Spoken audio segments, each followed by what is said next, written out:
Moving on now to a follow-up on our Tainted Water series about groundwater pollution in eastern Oregon. Oregon Governor Tina Kotek says the state is now talking to the federal government to try and find ways to help the Port of Morrow pay for the massive water treatment plant it must build. The treatment plant is needed to strip more nitrates out of the water sent to the port by its industrial customers, which is then spread on farm fields. Here's the situation. A massive aquifer covering parts of Umatilla and Morrow counties is contaminated with nitrates. That's a big problem because thousands of mostly low-income people use backyard wells to get their water, and those wells tap into that contaminated aquifer below the ground. The nitrates are invisible, you can't taste them or smell them, but they are dangerous to humans, especially over the long term. We've been covering this for more than a year now. The state of Oregon has known about the contamination problem for more than 34 years and done little to nothing to stop the pollution from growing. In fact, the problem is worse today than when it was first discovered. I've been pressing government leaders for answers, wanting to know why more action is not being taken. And to their credit, the state launched a massive effort last summer to test the wells of everyone in the area, alert residents that water might not be safe to drink or cook with, and to start free water delivery for people with high levels of contamination. There are still hundreds to contact, though, and the state has sent additional mailings to those homes. On top of that, there is much, much more to be done. Today, in a rare coincidence, three of the key government players were all in one place to talk about environmental issues. Oregon Governor Tina Kotek, our region's administrator for the EPA, Casey Sixkiller, and the director of Oregon's DEQ, Leah Felden. I took the opportunity to ask them about the water contamination, the land that's affected. It's called the Lubguama. Here's part of my conversation with Governor Tina Kotek. Specifically, what's happening with stopping the pollution going into the aquifer? Great. Well, first of all, thank you for your coverage on this issue. Administrator Sixkiller and I were out there, when was that, April? We were out in the Guama. When we were out there, we made a commitment to having more clear benchmarks and targets for the communication with the residents, the testing, getting cleaner water. So that immediate need, so the Oregon Health Authority has put together a clear plan. I gave them some very clear directives, so we're moving forward there. We're in regular communication, the Department of Environmental Quality is, and EPA, with the Port of Morrow about getting us through the next discussion about winter allocation, because that happens during the winter months when there's less ability for the land to take up the nitrates. So we're working on that. There'll be a different plan for this winter. It won't be zero, but it will be reduced, and that is the plan. It's actually a very big plan, a big reduction. Here's the deal. The Port of Morrow has 46 companies connected to it. The biggest are food processors, which wash vegetables that are brought in from the fields and prepare them for shipping. The water from those companies all flows to the port, and much of it is contaminated with nitrates, a lot of which come from fertilizer used to grow those products. The port stores millions of gallons in holding ponds, but it also sends something like 7 to 10 million gallons a day out through a network of pipes to be spread on farm fields. Oregon Rural Action is a group trying to stop the aquifer pollution. They report that in June, the average amount of nitrates in Port of Morrow water was about 100 milligrams per liter. Now, under the port's newest permit with the state, it will need to reduce that to just 7 milligrams per liter by November. So that's the plan the governor is talking about. The EPA reports that the safe limit for nitrates in water is 10 milligrams. The state of Oregon has an even lower limit of 7. The port has said building a new wastewater treatment system could cost up to $200 million, and that is why it's looking for state and federal help. Governor Kotek confirmed the state is now helping look for that money. And by the way, the port's not the only problem out there. We also talked about farmers who put nitrate fertilizers on the field, none of it regulated. Any work with the farmers on reducing the amount of fertilizer that goes on the fields? I do think that's a long-term conversation that we want to take up with the Department of Agriculture, because that is the long-term issue, right? Many years of practice that have added to the aquifer. So figuring out how we can reduce that use is important, as well as the distribution from the Port of Morrow's employers when they're, But the ag issue is that long-term conversation we need to have. So. Is there an executive order that you could just issue?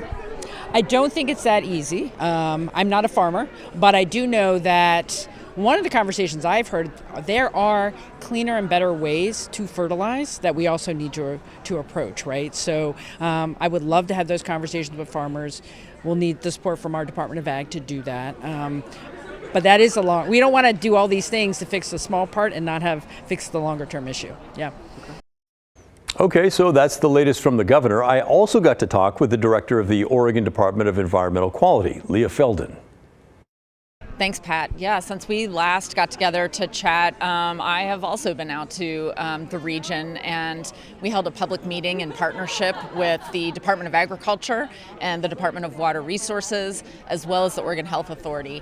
And the real continuing work that is of most importance is that everybody who needs it can get clean drinking water. And OHA is working very hard to ensure that we provide everybody who needs it clean drinking water. They continue to test wells and to get samples analyzed. And I can't emphasize enough the important message that anybody who wants their well tested can get that done for free.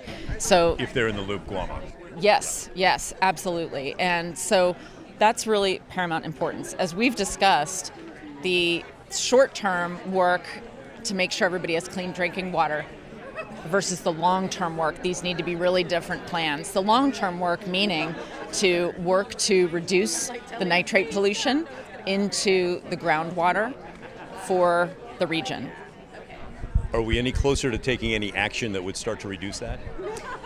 The Department of Environmental Quality is responsible for the permitting of those who land apply industrial wastewater, and we have been revamping all of those permits to ensure that they are meeting specific limits that protect groundwater.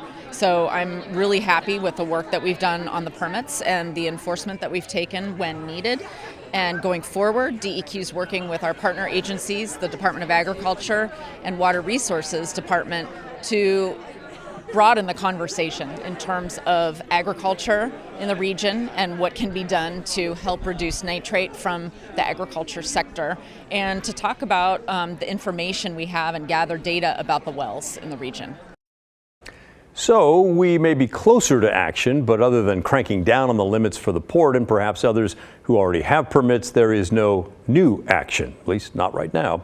And for what it's worth, just because a permit says one thing does not mean that it will be followed.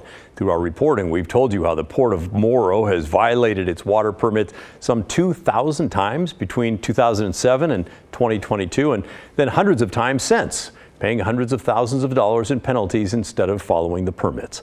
My final question today were for the Regional Administrator of the EPA, Casey Sixkiller. Well, since the last time we spoke, Governor Kotek and I went out together to meet with members of the community. I'm really pleased to say that we are working in lockstep. Our teams met as recently as last week. One of the things we heard very clearly from members of the community was to have a transparent plan with milestones that everybody could track and see how we're making progress.